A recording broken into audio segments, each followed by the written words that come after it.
Gonna be a fun one. Case studies. Who's excited about case studies? Me. The good, the bad, the ugly.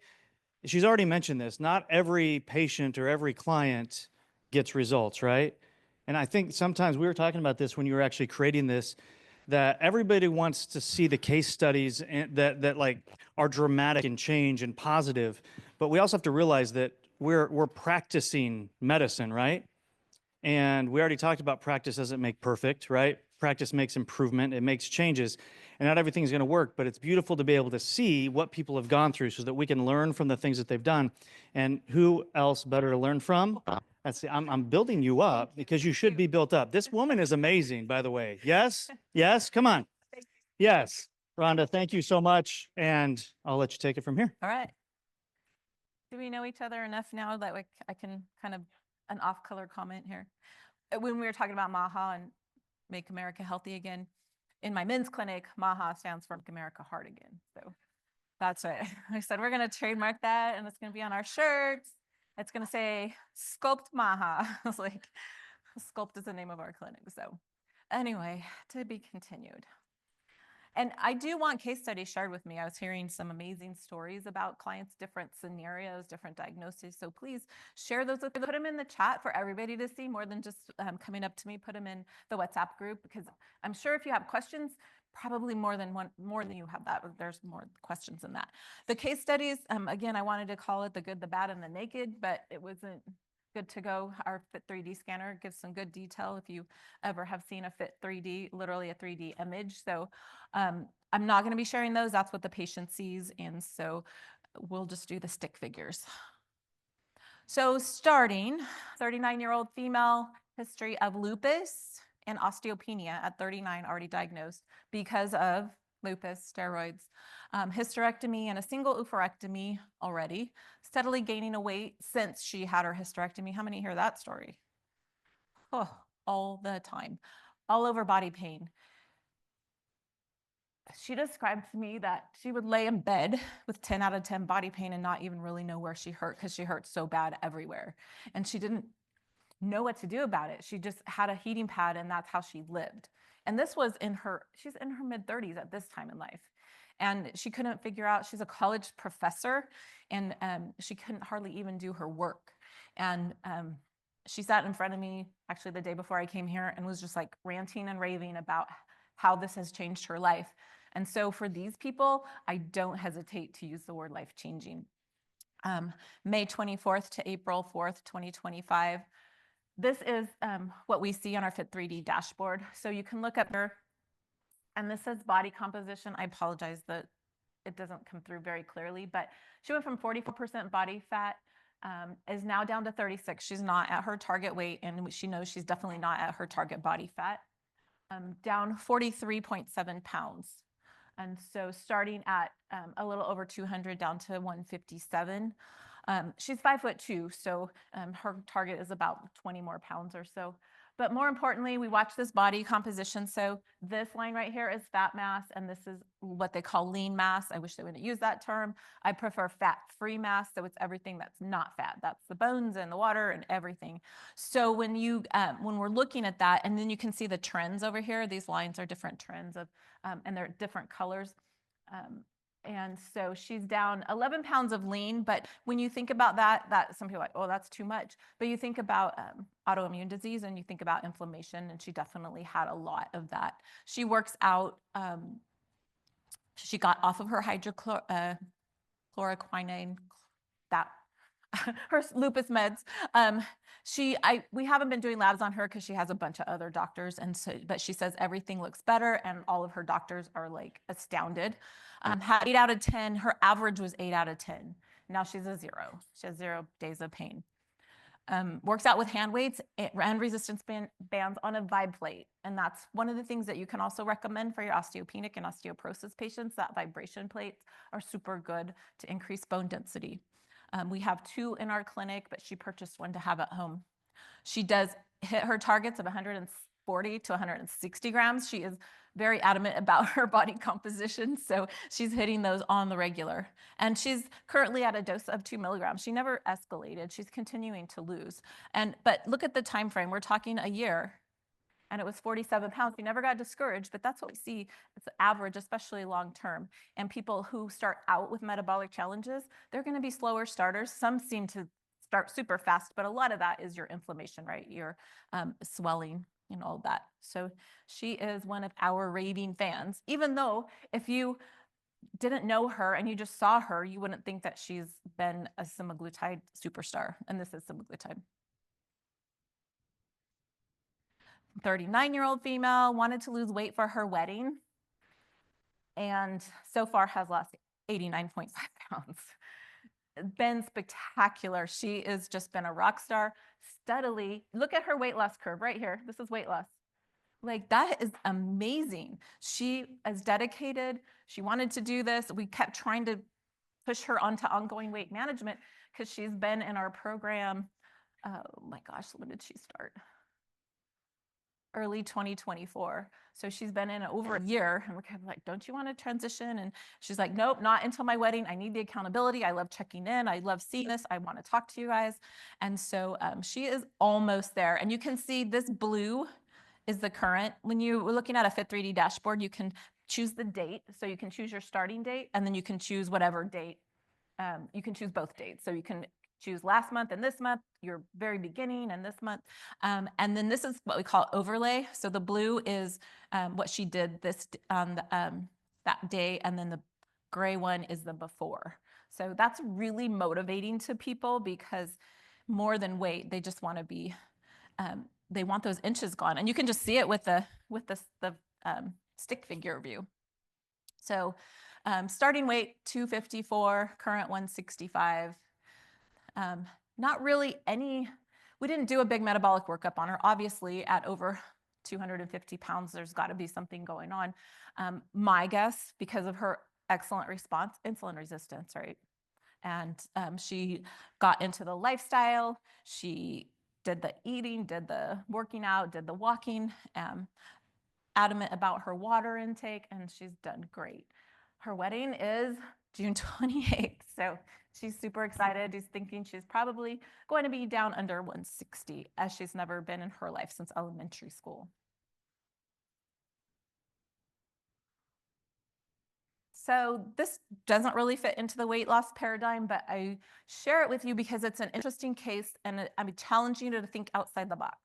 This is a 41-year-old male, lymphedema and scoliosis. So you can tell his left lower extremity, it was like oozing and weeping when he came in to do his consult, and it was so swollen with lymphedema.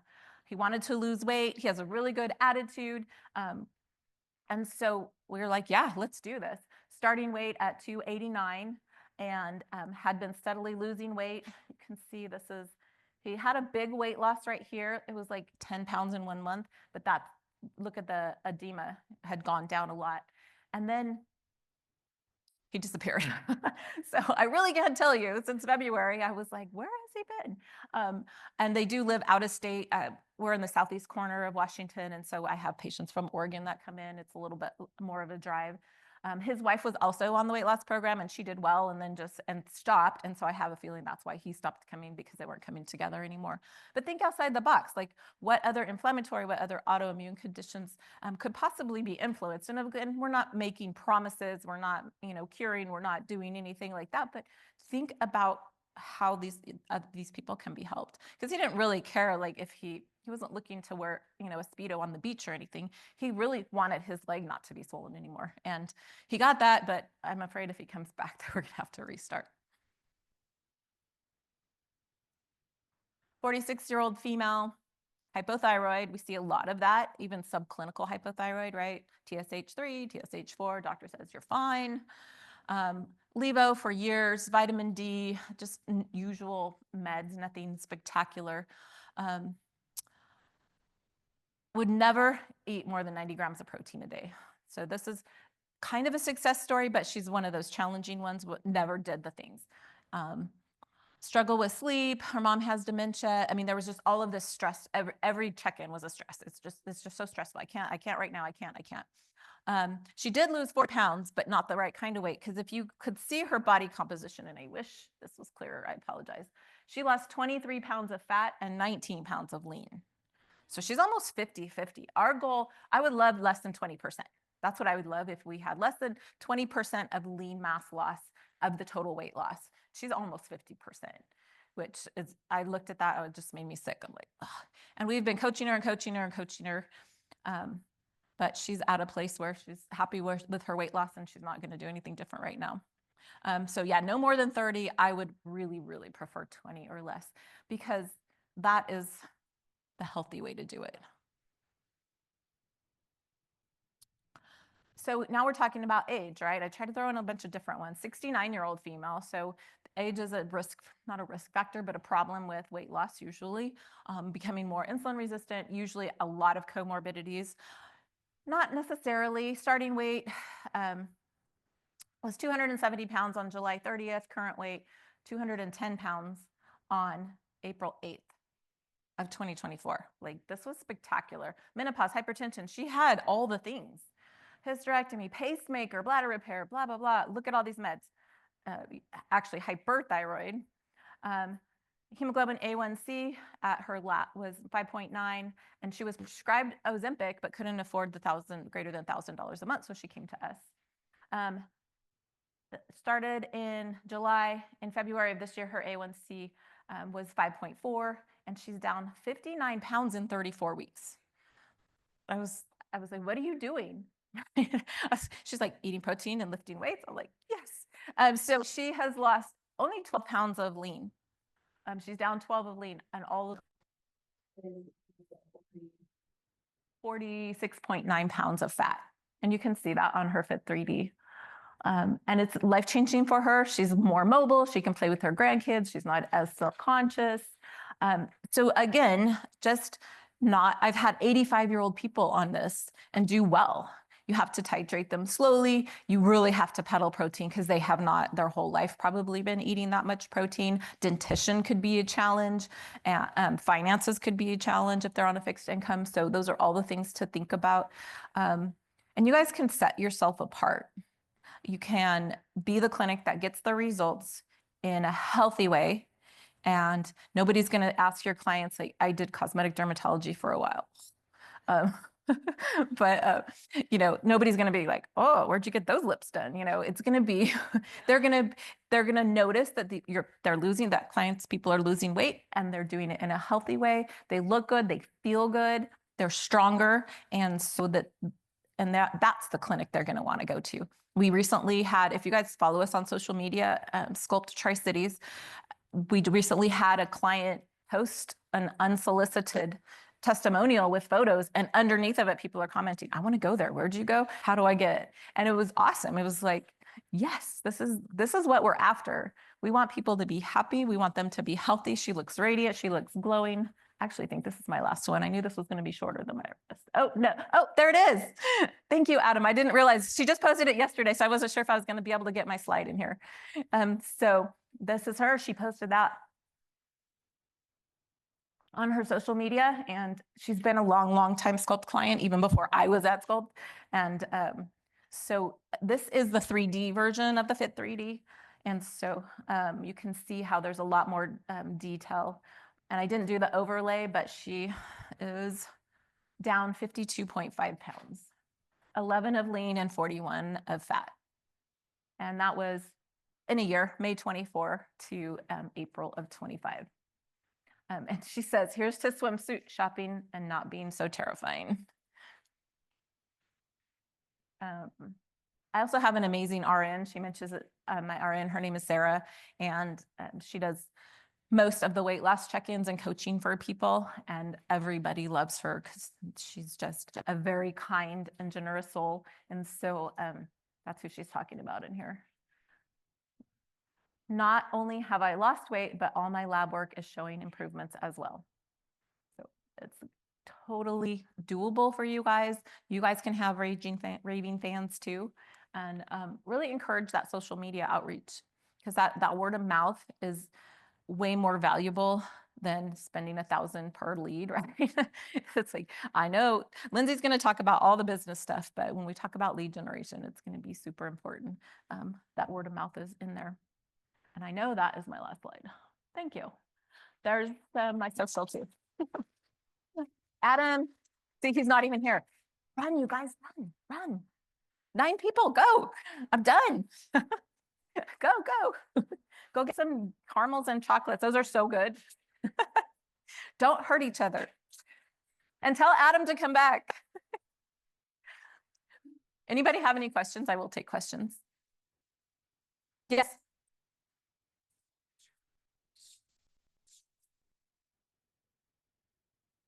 Yeah, oh, there he is. Lindsay or Katya, you want to grab the mic?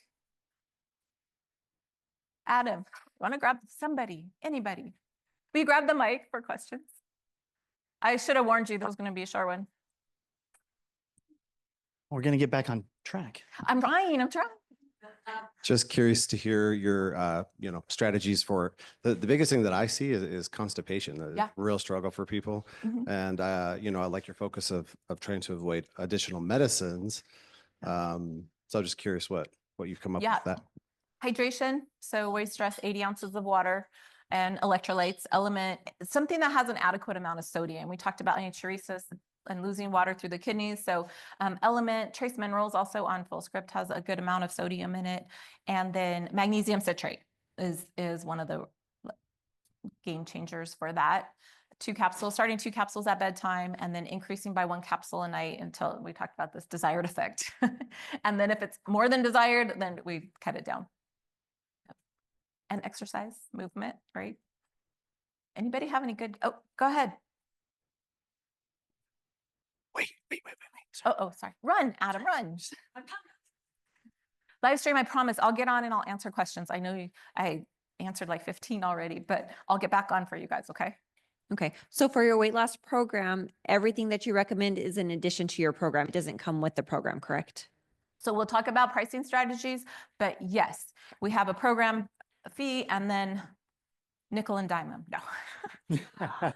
No, the clients actually appreciate it being separate because then we can customize it instead of there's not, and it doesn't, one size doesn't fit all, you guys, in this space, and you'll hurt yourself trying to figure this out if you're trying to do one price for every person. Again, Lindsay is our business expert at and owner, and She'll be going over that tomorrow. she will be going over that tomorrow. Yes.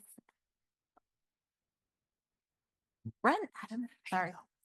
We can't forget our live stream people. We haven't forgotten you guys. They're very sensitive to, for example, semaglutide or Yeah. the tirzepatide. Because I have a patient that she tried it in another place and she came to Mhm. me and same side effects. Yeah. What about sublingual drops? What about troches? What about a different delivery system that isn't as strong for some of us, but may be perfect for the super sensitive person? That would be where I would pivot to next. Strive makes a really bioavailable sublingual drop, so you can chat with them about that. Mhm. Can we do one more? Or you want to? No, I was going to actually ask, have you ever noticed a difference in people when they're doing their sub-Q injections, whether it's belly, upper thigh, that they get different results based on where they're actually injecting? Allegedly, yes. I don't know. Do it where you want to do it. Do it where it feels good. The placebo effect is strong. Yeah, because I've had some people like at the bottom of the feet. Where? Yeah, no, not Don't really. do it I'm in the making that palms up. or soles. Yeah. No, I do swear that some people think that doing it in the thigh is better than the belly, better than, Oh, no. so Like, I say, yeah, do it. Whatever works for you. I don't dictate that. just go up if you want. There we go. What have you seen for efficacy for the drops compared to some of the injections? I don't know how many banana drops, truth be told. I've been talking to Strive about that, and they get reporting because they just launched it too, not too long ago, 6 months or so. And the clinical pharmacists are reporting good outcomes. Definitely not as strong, and it is a daily, right? Definitely not as strong, maybe a good fit for a sensitive patient or for somebody who's ongoing management. Will you tell the story about when you got cussed out and someone screamed at you and left screaming at our team because you would not increase his dose? And then I'm also hearing a lot of questions about maintenance, how we do our like dosing for maintenance. Just a couple prompts for you. But I think everyone could benefit from the cussing out story. You guys know you have to have thick skin and you have to practice in a way that's safe for your patients. They don't dictate how you practice. And it is okay to tell somebody they're not a good fit for you. And it's scary for staff. It's scary. I came from a level 1 trauma center. Like we had psych patients yelling, screaming, whatever, get over it, bye. But you have to just be really sensitive to that and to kind of trust your gut and who's going to be a good fit for you. And don't be afraid to dismiss people. You practice the way that you can sleep at night, right? And if somebody is demanding something, dismiss them. It's fine. It's fine. Most of you are cash-based practice. You're not in a provider network of anything that they're mandated to see you. So it's fine. If one client isn't a good fit, it's not going to break your business, right? But them being continually disruptive in your practice could be a problem. And ongoing management. We talked a little bit about that in the first one, dose de-escalation and how to do that, finding your minimum effective dose and staying there. And even maybe long-term. I've been on 1 milligram of semaglutide for 2.5 years. And it still works for me. And I'm planning on keeping it there. Behind you. So you said that some people you like Q10 days out between their injections. So my question is like, does Strive do it, or do you know of other pharmacies that extend like the best use date, or do they compound it different where it does last longer? So Strive, another thing I love about the way they do it, they have 50-unit vials. So you can do a smaller dose, a 0.5 ml, and it's 5 milligram per ml. They do have a 2.5, but I use the 5 milligram per ml. So you can do 50 units, 100 units, or 200 units. 0.5 ml, 1 ml, 2 mls. So depending on their dose, that's the only site I prescribe the smallest vial, so you don't run into that. Do I have some people who say, oh yeah, I'm using, 25 units, and then they come back 6 months later, I just finished it. I'm like, you're not using 25 units if your vial lasted you 6 months. So that's a way to catch them, and not a whole truth too. Yeah.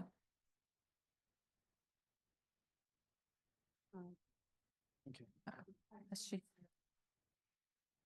They do use it. None of my patients have had any issues on using it after weight after use the drug and they do well on it. Haven't seen anybody that has issues with it.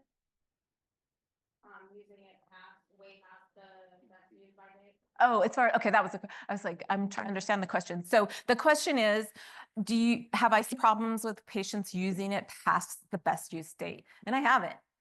Is there a lower efficacy? Maybe, but it's super stable. And so do I encourage it and say, yeah, keep it for a year, who cares? No, because fresh is best, right? And so, but I have not had anybody, if they're using good technique, not reusing their needles, that kind of thing, and patient stays clean. Don't reuse the needles. Don't reuse needles. They're cheap. $20 for 100 on Amazon. They're cheap. Good. I will say that this isn't a dosing question, but going back to the point of like releasing patients. Yeah. I think this is a big one. How many of you in here are afraid of releasing a patient, or you're afraid that obviously losing one patient is going to escalate to obviously losing more by saying no to them even. It's a scary thing, but well, there's ways around that. Yeah. Here's the thing. I mean, I built a practice of over 450 patients a week without a single review, without a single external talk, without any social media or anything else. So I would venture to say that a review isn't going to destroy your practice. Yeah. But the truth is, you know the truth. It doesn't matter what they're actually saying. But I think the biggest thing for us as practitioners, even when we run a business, you being cussed out, Rhonda, and somebody going in, you're like, there are certain people you don't want to work with. Yeah. The other thing they have to realize is that patients don't know what they need. Yeah. They think they know what They they think they need. do. I mean, I talk constantly about, Dr. Google told them. do you do what your patients want? The answer should be no. This is not, it is a service industry, but it's not the car salesman service industry where the customer's always right. Yeah. Because you do know better than they do. And if they're pushing you to do something, typically that's going to create a bigger issue in the long run. Yeah. So I just focus on that a little bit too, because there are so many people that are afraid to lose a patient just to please a patient. Yeah. And I go all mama bear about my staff too. I was like, oh no, you can treat me like that, but you cannot treat my staff like that. And usually it's the opposite, right? They're all problematic on the phone with your staff and they get in front of you like, hi, how are you doing? How many of you have had that, right? The staff is like, oh my gosh, this person just chewed me out, cussed me out. And they get in front of you, oh, good to see you. Blah, blah, blah. It's like, yeah. So if it goes the opposite way, fine, I can take it, but you're not doing that to my staff and we don't have to tolerate it. Good. All right. Thank you, everyone. Oh no, there's a question right there. Ah, At the hand. I should have done Yeah, 3 you seconds said instead of 3. 5 seconds. Oh no, actually, you've got like, I know. I finished. 25 minutes, I it's was awesome. trying to get you back on track because you talked so much. So for patients who are using this to lose, like they don't have a history of obesity or a lot of like, or any comorbidities, let's say. Yeah. But they're using this as a tool to go from point A to point B because they've been, unsuccessful in other areas. For those people, do you tell them that they will likely need to take this for the rest of their lives for maintaining their results, or? Yes, absolutely. Okay. I mean, and with the hope that maybe there'll be something greater coming up. I mean, we do have more stuff coming up. There's orals that are going to be approved. Rybelsus is circling back around 50 milligram daily oral dose. And so that just shows you how much, how unbioavailable it is or not bioavailable in the oral form, right? 50 milligrams a day versus 0.25 milligrams a week. But they know that the low dose Rybelsus did help with A1C, but it did nothing for weight loss. So that 15 milligram, they trialed it in 25 and 50s, and it's gonna come back out about 50 milligrams for weight loss. Live stream? yes. So say someone is on semaglutide and says they are still feeling hungry. Would you continue to increase the dose, or would you consider any other supplements to help suppress appetite? Yeah, you can add berberine in that if you don't want to increase the dose. Increasing the dose is fine if there's an indication for it. I'm not saying don't go above XYZ dose. When cagrilintide comes out, that is going to be a gem for those people who can't seem to get that hunger under control, like still feel hungry. Yeah, because cagrilintide is stifling to the appetite. Could you do maybe the group a solid? I'm thinking that since we do have a little bit of time, she had a great question because she's asking about like, if you're going to tell somebody that they're going to be on a GLP-1 for the rest of their life, Mhm. how would you go about letting them know that through their consultation, or just say, hey, Rhonda, you're going to put me on this GLP-1. Do I need to take this for the rest of my life? What would you say directly to me? Yeah, I'm sure you guys have had that question. So I tell them, if you've had a lifelong history of obesity, we did talk a little bit about this earlier, you will most likely need some kind of assistance for the rest of your life. Is that going to be semaglutide, tirzepatide, or whatever is to come? Who knows? But once you get to your goal weight, you're not going to be able to stop it. Usually, like those people with, for some reason, high blood pressure for no apparent reason, you get to your normal blood pressure with your prescription medication, and you can't just stop it because your blood pressure goes right back up. The hunger signals come right back up. So we have to consider obesity as a disease. It's not a lack of discipline. It is not somebody sitting on the couch eating Twinkies all day, right? And so when we frame it like that, and frame it like that to your clients, this is considered a chronic disease. Unfortunately, I hate the word disease, but we can put it in remission, right? That's a good word to use. We can put it in remission, but they will need help to keep it in remission. And if you don't like the word disease, I use the word dis-ease, which is Dis-ease. actually two different, but that's ultimately the same thing. Because when your body's in a state of dis-ease where there's a lack of communication, because what are these peptides actually doing? They're just reestablishing They're- communication lines. And so when it can reestablish that communication, then the results begin to come. There's got to be more. There is. Yeah, You're not see, paying that led to attention. more questions. I That's know. awesome. I understand in folks who have a chronic obesity, but what about those people who don't and they just packed on a few extra pounds? And how do you long-term manage those? And then I guess the second part is more of a comment and concern that I have when we keep talking about root causes. And what is this root cause of obesity? And 100 years ago, we didn't have people who were obese and needing a peptide to keep them at a healthy weight. I And agree. that is something that makes me uncomfortable with the concept of giving this long term. Long-term. I agree. I agree.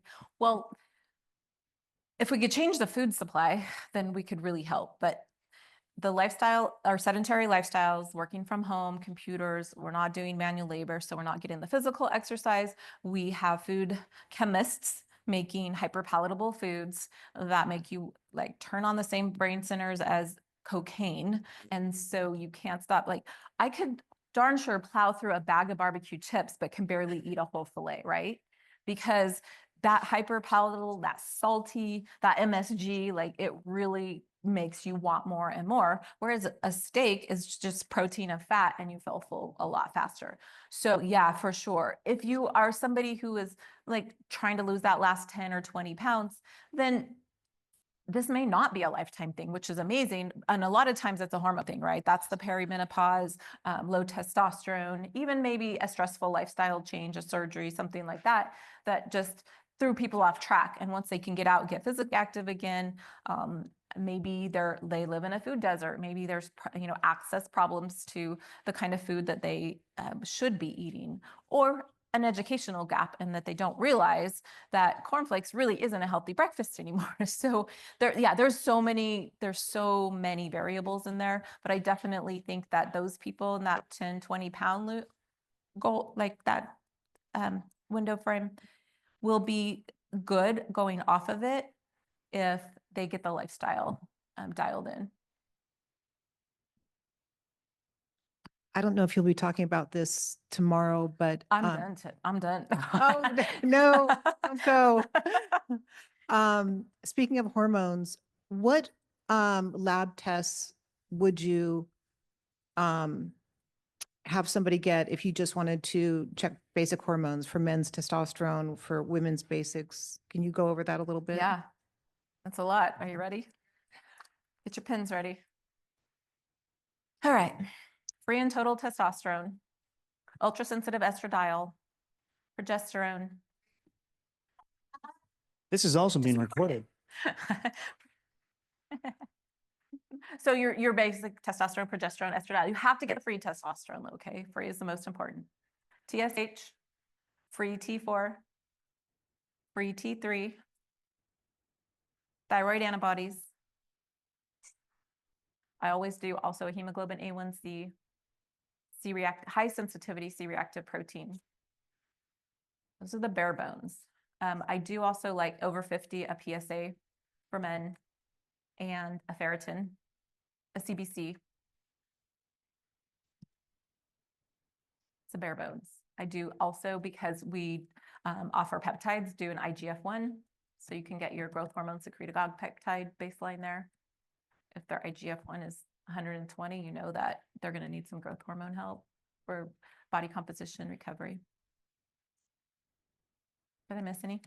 Come on, you guys are all practitioners. Yeah, if you don't do an ultrasensitive estradiol, then you get, estradiol, you get kind of all of the estrogens by default. It's not as sensitive for estradiol in and of itself. Mm-hmm.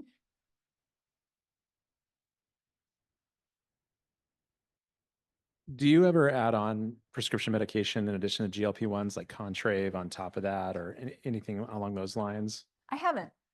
I really haven't needed to. And most people, when I talk to them about, phentermine or, something, the combinations, they're uninterested just because of the antidepressant side. And those could end up being a lifelong commitment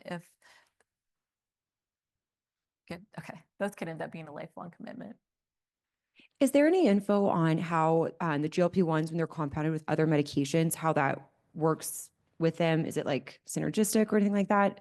Some of my clients who have only been on like Pure Summit or TERS said that when they were on ones that were compounded with other medications, they had a lot more side effects and they just don't have as good of an experience. So I'm a little nervous to go to those because I've never prescribed them before.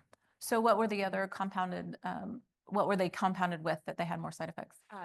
Some have said B12 or levocartine. I've never had that experience. Well, I've never prescribed pure. Always been with the compounded. I do have some California clients, and so they are on the straight product. It's a 503B semaglutide, but I don't have problems with them. It's also a lower dose at 2.5 milligrams per mil. I don't know if that makes a difference. That's a Strive question.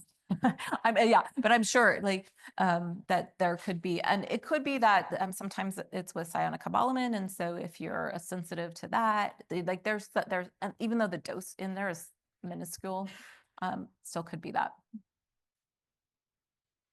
Over here, The hand went up and down. Okay. higher. My question is just on dosing the semaglutides in particular. So on the obesity medicine doctors that I consult with in the Salt Lake area have told me that it's okay to go over the recommended 2.4 or 2.5, which is the version that we use. What is your thought on that? Have you gone much over those recommended dosing schedules, and what's your experience been with them? I have, and they're testing semaglutide at 6.4 milligrams right now. That's a big jump. I would go from 2.5 to 6.4, but so in my mind, that's like, okay, so we can do that upper limit as long as you can tolerate it. I don't think that there's a problem with it. Maybe you're doing, smaller doses of 1 milligram every 3 days, something like that, rather than one dose all at a time. But also they're working on patches, and there's a lot of other delivery mechanisms coming that I don't know. Transdermal doesn't seem like it would be as effective as a subdermal, or sub-Q. We'll see. But for those needle phobics, more to come, to be continued. And I guess it wouldn't even be that bad if it wasn't as effective. It just took longer. Yeah. I mean, that's the other side of it too, is it's not that it's not working. It just may not be as high of a dose. It may just take a longer period of time. So I think there's a lot Yeah. of factors that I agree. that'll go into that. And that's the sublingual drops, the same thing. I think they're effective, maybe not as effective, but for the sensitive people, ongoing use, that kind of thing there might be a good fit for it. After these higher doses, let's say you're diabetic patients, I got a couple patients that they just come in for weight loss that we ended up doing their A1C, and they were well into the diabetic range, and we've been managing following for them. And I've noticed that on those patients, they have not responded as well to the weight loss component of the GLP or the GLP. Absolutely. So the question is on diabetic patients especially, do you see has been using higher doses because they're slower responders or maybe non-responders? So you have to, the goal is to get the metabolism healthy, right? And so you have to overcome that insulin resistance. And I think that's what the body's doing for that first 4 or 6 months, getting your A1C down. And once you get into that non-diabetic range, I think that's where the magic happens. And so it takes some time for that to happen. They're doing the lifestyle, they're doing the strength training, and it will come, but it will be slower for sure. Awesome. All right. Round of applause for this lady right here. Rhonda, thank you. Thank you.